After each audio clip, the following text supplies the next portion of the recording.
Hello guys, our topic system analysis and design. ஓகேங்களா? So system analysis பார்த்தீங்கன்னா இது வந்து one of step in information system சொல்லலாம். ஓகேங்களா? ஸோ இன்ஃபர்மேஷன் சிஸ்டம் பில்ட் பண்ணும்போது அதில் இருக்கிற ஒன் ஆஃப் ஸ்டெப் வந்து சிஸ்டம் ஃபஸ்ட்டு அனலைஸ் பண்ணுறாங்க, அப்புறம் எப்படி டிசைன் பண்ணுறாங்க சொல்லி பார்க்கும்போது. ஓகேங்களா? ஸோ இது நம்ம பார்த்தோன்னா ப்ரீவியஸாக பார்த்த ஸ்டெப்லாம் வந்து கொஞ்சம் சிமிலராக தான் இருக்கும். ஓகேங்களா? சரி, வாங்க வீடியோ போகலாம். ஃபர்ஸ்ட் ஆஃப் பார்த்தீங்கன்னா இந்த சிஸ்டம் அனாலிசிஸ் அண்ட் டிசைன் பார்த்தீங்கன்னா இது சிஸ்டமேட்டிக் அப்ரோச் சொல்கிறாங்க. எதுன்னு பார்த்தீங்கன்னா developing and enhancing the information system வந்து இன்னும் அடுத்த ஸ்டேஜுக்கு கொண்டு போகிறதுக்கு, அதை டெவலப் பண்ணுறது, என்ஹான்ஸ் பண்ணுறதுக்கு ஒரு முக்கியமாக இருக்குது இந்த சிஸ்டம் அனாலிசிஸ் டிசைன் சொல்கிறோம். ஓகேங்களா? இது வந்து அந்த ஆர்கனைசேஷன் ஸ்பெசிஃபிக் கோல்ஸ் அண்ட் நீட்ஸை வந்து பூர்த்தி செய்யறதுக்காக இருக்காங்க சொல்லலாம். ஓகேங்களா? இது வந்து இதில் என்னென்ன ஸ்டெப்ஸ் இருக்குன்னு பார்த்தீங்கன்னா இது எக்ஸிஸ்டிங் ப்ராசஸ் வந்து என்னென்ன செக் பண்ணுறது, அப்புறம் ஐடென்டிஃபை ரெக்யர்மெண்ட் என்ன தேவைப்படுறது கண்டுபிடிக்கிறது, டிசைனிங் சிஸ்டம் காம்பனன்ட்ஸ் என்னென்ன காம்பனன்ட்ஸ் இருக்குன்னு டிசைன் பண்ணுறது, and implementing solution address the business challenges effectively. அதில் இருக்க ப்ராப்ளம் வந்து சொல்யூஷன் கண்டுபிடிச்சு அதை சரி பண்ணதான் அதை நம்ம சொல்லலாம். ஓகேங்களா? சிஸ்டம் அனாலிசிஸ் டிசைன் பொறுத்த வரைக்கும் ஸோ இதில் வந்து பார்த்தீங்கன்னா ப்ரீவியஸாக பார்த்து அதே மாதிரி ஸ்டெப்ஸ் தான் இருக்கும். ஓகேங்களா? ஸோ ரிக்வயர்மெண்ட்ஸ் கேதரிங் பார்த்தீங்கன்னா பார்த்தீங்கன்னா நம்ம ஆல்ரெடி பார்த்த மாதிரி நமக்கு என்னென்ன ஆல்ரெடி இருக்க எல்லாருக்கிட்டையும் பார்த்தீங்கன்னா ரிக்வயர்மெண்ட்ஸ் இதுக்கு தேவை தான், அந்த இன்ஃபர்மேஷன் சிஸ்டம் நமக்கு வேணும் மாதிரி சொல்லிட்டு ஸோ சிஸ்டம் அனாலிசிஸ் கேதர் பண்ணுறாங்க. டாக்குமெண்ட் ரெக்வயர்மெண்ட் பார்த்தீங்கன்னா இன்டர்வியூ ஸ்டேக் ஹோல்டர்ஸ் இன்டர்வியூ பண்ணுறாங்க, அப்புறம் சர்வே கனெக்ட் பண்ணுறாங்க. இது எதுக்காக நம்ம இன்ஃபர்மேஷன் தேவை, உங்களுக்கு இது அவசியமாக தேவைப்படுதா சொல்லிட்டு கேட்பாங்க.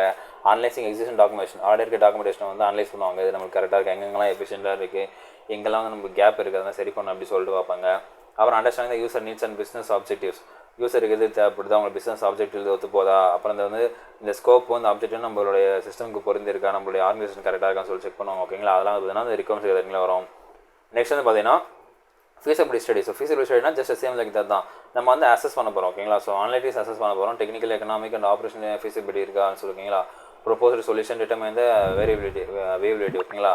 So it's involves in evaluating factors such as cost, technology, requirements, resource availability. நம்ம அதாவது ஃபீஸபிலிட்டி ஸ்டடியில் வந்து பார்த்தீங்கன்னா இது பண்ணுறது நம்ம எவ்வளோ காஸ்ட், எவ்வளோ செலவாகும், எவ்வளோ நேரம் ஆகும், எவ்வளோ ஆள் தேவைப்படுவாங்க, அதை எப்படி மெயின்டைன் பண்ண சொல்லிட்டு எல்லா வகையான அந்த ஃபீஸபிலிட்டி ஸ்டடி கீழே வந்துடும். ஓகேங்களா? அதுக்குள்ளான காஸ்ட், டெக்னாலஜி, எவ்வளோ ரிசோர்ஸ் அவைலபிள் தேவைப்படும், பொட்டன்ஷியல் ரிஸ்க் எவ்வளோ இருக்குது, அப்புறம் பார்த்தீங்கன்னா இன்ஃபர்மேஷன் எப்படி, அது மூலமாக நம்ம டிசிஷன் கரெக்டாக எடுக்க முடியும், அதில் சொல்யூஷன் மூலமாக. ஓகேங்களா? அப்புறம் இல்லைன்னா இந்த ஃபீஸிபிலிட்டின்றது இந்த கண்டனுக்குள்ள தான். ஓகேங்களா? நெக்ஸ்ட் வந்துன்னா சிஸ்டம் அனாலிசிஸ். சிஸ்டம் அனாலிசிஸ் பொறுத்த வரைக்கும் என்ன பார்த்தீங்கன்னா ஸோ ஆல்ரெடி எக்ஸிஸ்டிங்காக இருக்க வந்து ப்ராசஸ், ஒர்க் ஃப்ளோ, டேட்டா ஃப்ளோலாம் வந்து பார்த்தீங்கன்னா கரெக்டாக தான் போயிட்டுருக்கா, எங்கெங்கெல்லாம் இன்னெஃபிஷியண்டாக இருக்குது, எங்கெல்லாம் குறைவாக இருக்குது, எங்கெல்லாம் பற்றாக்குறையாருன்னு கண்டுபிடிச்சி எங்கெங்கெல்லாம் வந்து இம்ப்ரூவ் பண்ணணும்னு தேவைப்படுது அங்கெல்லாம் இம்ப்ரூவ் பண்ணுவோம். ஓகேங்களா? இந்த பேஸ் வந்து என்ன ஆகுது பார்த்தீங்கன்னா இன்வால்வ் ஆகுது. அதே நேரத்தில் பார்த்தீங்கன்னா மாடலிங் கரண்ட் சிஸ்டம் வந்து இன்னும் இம்ப்ரூவ் பண்ணுறதுக்கு, மாடல் பண்ணுறதுக்கு யூஸ் ஆகுதுன்னு சொல்கிறாங்க. ஓகேங்களா? ஸோ அதுக்கு வந்து டாக்குமெண்டேஷனாக லைக் வந்து கண்டிப்பாக தேவைப்படுது சொல்கிறாங்க. அண்ட் டிஃபைனிங் ஸ்பெசிஃபிகேஷனு, இதுக்கு நம்ம நெக்ஸ்ட் பில்ட் பண்ண போகிற சிஸ்டம் வந்து என்ன ஸ்பெசிஃபிகேஷன் தேவை அது கண்டிப்பாக தேவைப்படுது. அப்புறம் டிசைன் எப்படி பண்ணணும்னு சொல்லிட்டு அதுக்குள்ள சஜஷன் தேவைப்படுது சொல்கிறாங்க. ஓகேங்களா? சிஸ்டம் அனாலிசிஸ் தான் பார்த்தீங்கன்னா நம்ம நெக்ஸ்ட் சிஸ்டம் இப்போ கரண்ட் சிஸ்டம் இருக்கிறத வச்சு நெக்ஸ்ட் சிஸ்டம் எப்படி இருக்கும்போது நம்ம டிசைட் பண்ண போகிறது இந்த சிஸ்டம் அனாலிசிஸ் நம்ம சொல்லலாம். ஓகேங்களா? நெக்ஸ்ட் வந்து system design. So system design வந்து நம்ம ஒரு அப்படி தான். ஸோ பேஸ்டாக நம்ம சிஸ்டம் அனலைஸ் பண்ணும்போது பொறுத்து இந்த டிசைனை தான் நம்ம டெவலப் பண்ண போகிறோம். ஓகேங்களா? ஸோ அந்த ஆர்கிடெக்சர் காம்பனன்ட்ஸ்லாம் யூஸ் பண்ணி அதில் ஃபங்க்ஷனாலிட்டிஸ்லாம் மாற்றி ஸோ இப்போ கரண்ட்டாக இது சரியில்லைன்னா இப்போது நெக்ஸ்ட் பண்ண போது வந்து டிசைன் வந்து இப்போ கரண்ட்டாக யூசர் இன்டர்ஃபேஸ் ரொம்ப ஈஸியாக இருக்க மாதிரியும், டேட்டா ஸ்ட்ரக்சர்லாம் ரொம்ப கன்வீனியாக இருக்க மாதிரியும், சாஃப்ட்வேர் மாடல்ஸ், அப்புறம் வந்து இன்டெகிரேஷன் பாயிண்ட்ஸ் எல்லாம் வந்து பார்த்தீங்கன்னா ரொம்ப வந்து நமக்கு ஈஸியாக இருக்க மாதிரி பண்ணுற மாதிரி. ஓகேங்களா? And define requirements and objective, நம்மளுடைய ரெக்யர்மெண்ட்ஸ் அப்ஜெக்டிவும் இதை வந்து நம்ம கொடுக்கலாம் சொல்கிறாங்க. சிஸ்டம் டிசைன் வந்து நம்ம அதை அப்ளை பண்ணலாம் சொல்கிறாங்க. பிகாஸ் வந்து கரண்ட் இருக்க இஷ்யூ எதுவுமே நம்ம நெக்ஸ்ட் பண்ணும்போது இருக்கக்கூடாதுன்றதுனால. நெக்ஸ்ட் வந்து ப்ரோட்டோடைப் அண்ட் மார்க்கஸ். ஸோ ப்ரோட்டோடைப்னா சொல்லியிருக்கீங்களா? ஸோ ப்ரோட்டோடைப்னா நம்ம பண்ண போகிற பெரிய ப்ராஜெக்ட்டுக்கு சின்னதாக பண்ண தான் ப்ரோட்டோடைப்னு சொல்லுவாங்க. ஓகேங்களா? அப்படி பண்ணும்போது இந்த சிஸ்டம் அனாலிசிஸ் டிசைன் பார்த்தீங்கன்னா ப்ரோட்டோடைப் பண்ணுறது பார்த்தீங்கன்னா அந்த அப்படி பண்ணி வர அவுட்புட் இப்போ கரண்டாக இருக்க சிஸ்டம் இருக்குது, இப்போ இதுக்கப்புறம் நம்ம சிஸ்டம் அனாலிசிஸ் டிசைன் பண்ணும்போது அது இப்போ இருக்கிற டேட்டா ஃபியூச்சர் இருக்குது எவ்வளோ அட்வான்ஸாக இருக்கும், விஷுவலைஸ் ஆகுங்களா, சின்னதாக ஒரு மாடல் பண்ணி காட்டுவாங்களா. ஸோ டிசைன் டாக்குமெண்ட் சொல்கிறாங்க. ஸோ சாஃப்ட்வேர் மாடல் எப்படி இருக்கும், டெவலப்பிங் டேட்டா பேஸ் எப்படி, விச் மீன்ஸ் ஸ்டேக் ஹோல்டர்ஸ் வந்து பார்த்தீங்கன்னா விஷுவலைஸ் பண்ணி காட்டுவாங்க. ஓகேங்களா? இது எப்படி இருக்குது, இந்த ப்ரோட்டோடைப் ஓகேவா, இந்த மாதிரி தான் வந்து ரியலாக இருக்க போகுது, நம்ம பெருசாக வந்து பில்ட் பண்ண போகிறோம். அப்புறம் பார்த்தீங்கன்னா ஃபீட்பேக், அந்த டிசைன் வந்து ஃபீட்பேக் கேட்டு வாங்குறாங்க. அப்புறம் அந்த நம்மளோட ரிக்வயர்மெண்ட்ஸ்லாம் நம்ம இதில் இருக்கா, நம்ம கேட்ட ரிக்வயர்மெண்ட்ஸ் தான் இருக்கான்னு சொல்லிட்டு கேட்குறாங்க. அப்புறம் பார்த்தீங்கன்னா ஐடென்டிஃபை யூசபிலிட்டி இஷ்யூஸ், என்னென்ன இஷ்யூ வரும் அப்படின்னு சொல்லிட்டு செக் பண்ணுறாங்க. அப்புறம் ரிஃபைன் த டிசைன், அந்த டிசைன் வந்து ரிஃபைன் பண்ணுறாங்க, ஃபுல் ஸ்கேல் டெவலப்மெண்ட்டுக்கு கொண்டு போகிறாங்க ஆக்சுவலாக. ஓகேங்களா? நெக்ஸ்ட் என்ன இம்ப்ளிமெண்டேஷன் சொல்லலாம். ஸோ இம்ப்ளிமெண்டேஷன் பார்த்துருக்கீங்கன்னு பார்த்தீங்கன்னா இப்போ நம்ம ப்ரோடைப் பண்ணிட்டோம், இப்போ அந்த ப்ரோடைப் ஓகே ஆயிடுச்சு, ஃபைனல் ஆச்சுன்னா நம்ம வந்து இம்ப்ளிமெண்ட் பண்ண போகிறோம் ஃபைனலாக. ஓகேங்களா? அதை வந்து நம்ம ரியல் சைஸுக்கு கொண்டு வர போகிறோம். ஸோ இது வந்து பார்த்தீங்கன்னா டெவலப்பர்ஸ் வந்து பில்ட் பண்ணுறாங்க. ஓகேங்களா? ஸோ சிஸ்டம் வந்து பார்த்தீங்கன்னா அந்த ஸ்பெசிஃபிகேஷனாக இருக்கான், அந்த சிஸ்டம் அந்த டிசைன் டாக்குமெண்ட்ஸுக்கு ஏற்ற மாதிரி எல்லாத்தையும் எடுத்துகிட்டு. ஓகேங்களா? ஸோ ஃபார் எக்ஸாம்பிள் அந்த சாஃப்ட்வேர் கோடிங் பண்ணுறதா இருக்கும், டேட்டா பேஸ் டெவலப் பண்ணுறதா இருக்கட்டும். ஓகேங்களா? அப்புறம் ஹார்ட்வேர் காம்பனன்ஸை வந்து கான்ஃபிகர் பண்ணணும். ஓகேங்களா? அப்புறம் இன்டெகிரேட்டிங் தேர்ட் பார்ட்டி சிஸ்டம் தேவைப்பட்டால் தேர்ட் பார்ட்டி சிஸ்டம் வந்து இன்க்ளூட் பண்ணுறாங்க. ஓகேங்களா? இம்ப்ளிமெண்டேஷன் இது வரும்.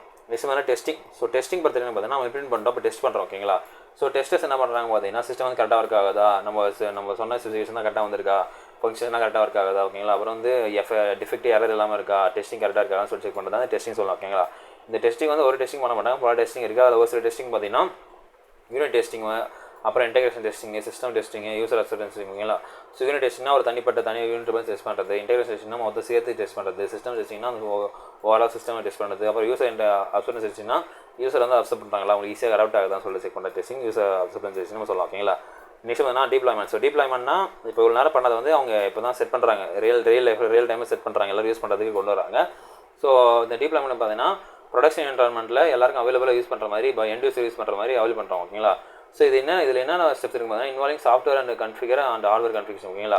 சாஃப்ட்வேர் கன்ஃபிகர் பண்ணுறாங்க, ஹார்ட்வேர் கன்ஃபிகர் பண்ணால் பார்த்தீங்கன்னா மைக்ரேட் டேட்டா, ஆல்ரெடி இருக்க டேட்டா வந்து மைக்ரேட் பண்ணுறாங்க இந்த புது சிஸ்டம் ஓகேங்களா. So provide training and support users, அப்புறம் ட்ரைனிங் கொடுக்குறாங்க, சப்போர்ட் கொடுக்குறாங்க ஓகேங்களா யூசர்ஸ்க்கு. அண்ட் தென் ஃபைனலாக பார்த்தீங்கன்னா maintenance and support. So maintenance and support பார்த்தீங்கன்னா எல்லாம் டெவலப்மெண்ட் முடிச்ச அப்புறம் அது கண்டிப்பாக மெயின்டெனன்ஸ் தேவைப்படும் ஓகேங்களா. சிஸ்டம் வந்து ஆன்கோயிங் மெயின்டெனன்ஸ் கண்டிப்பாக தேவை. ஸோ அந்த சப்போர்ட் சிஸ்டம் வந்து பார்த்தீங்கன்னா ரொம்ப ஆப்டிமல் பர்ஃபார்மன்ஸ் அண்ட் ரிலையபிலிட்டிக்காக இது கண்டிப்பாக கொடுத்தான்னு சொல்கிறாங்க ஓகேங்களா. ஸோ இது வந்து இன்க்ளூட் பார்த்தீங்கன்னா அப்டேட் பண்ணணும், சாஃப்ட்வேர் அப்டேட்ஸ்லாம் அப்டேட் பண்ணணும், அப்புறம் வந்து யூசர் ஃபீட்பேக் வந்து சரி பண்ணணும், ஒரு ரிசால்விங் இஷ்யூ வந்து சரி பண்ணணும் ஓகேங்களா. அப்புறம் வந்து டெக்னிக்கல் அசிஸ்டன்ஸ் கொடுக்கணும், தென் யூசர் எப்போ தான் தேவைப்படுதோ அதெல்லாம் உங்களுக்கு இந்த சேவையெல்லாம் செய்யலாம் சொல்கிறாங்க ஓகேங்களா. அது ஆன்கோயிங் மெயின்டெனன்ஸில். ஸோ இந்த வீடியோவில் பார்த்தீங்கன்னா கைஸ் நம்ம வந்து சிஸ்டம் அனலைசிஸ் அண்ட் டிசைன் எப்படி பண்ணுறாங்க இது ஒரு 2 ஸ்டெப் நம்ம பார்த்துருப்போம். ஸோ நம்ம அடுத்த வீடியோவில் மீட் பண்ணோம். அடுத்த பேர் உங்கள் பாலா.